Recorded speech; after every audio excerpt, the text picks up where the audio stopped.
Hello guys, আমি তোমাদেরকে একটা কোয়েশ্চেন দিয়েছিলাম ইউটিউব কমিউনিটিতে আর হোয়াটসঅ্যাপে যে হিমোগ্লোবিন কোন গ্যাসের সাথে প্রেম করতে সব থেকে বেশি ভালোবাসে, রাইট?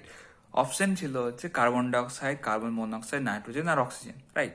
তো তোমরা সবাই অক্সিজেনে অ্যান্সার দিয়েছো, যেটা টোটালি ভুল।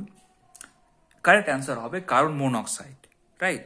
আমি বলছি, দেখো, কার্বন ডাইঅক্সাইড, কার্বন মনোক্সাইড আর অক্সিজেন আর নাইট্রোজেন যেই গ্যাসে থাকুক না কেন, সব থেকে বেশি আমরা যেটা স্টাডি করেছি সে অনুযায়ী সব থেকে বেশি অ্যাফিনিটি হচ্ছে কার্বন মনোক্সাইডের প্রতি হিমোগ্লোবিনের, রাইট? তারপরে আসবে কার্বন ডাইঅক্সাইড, লাস্টে আসবে অক্সিজেন। নাইট্রোজেনকে আমরা ইনক্লুড করলাম না, কারণ হচ্ছে আমরা সেটা লাইক সেরকমভাবে আমরা ইউজ করি না জেনারেলি, রাইট?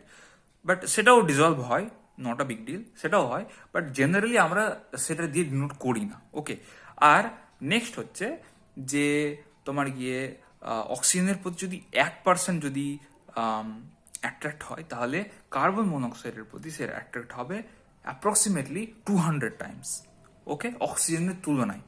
আর যদি বলি কার্বন ডাইঅক্সাইডের কথা, তাহলে অক্সিজেনের তুলনায় সেটা 20 টাইমস বা 25 টাইমস অ্যাট্রাক্ট হয়, ওকে? বোঝা গেছে? ভালো লাগতে গেলে একটু চ্যানেলটা সাবস্ক্রাইব করে দিও। আর আরও কোয়েশ্চেন জিজ্ঞেস করবো, কমিউনিটিটা ফলো করো, হোয়াটসঅ্যাপ জয়েন করতে পারো, ওকে?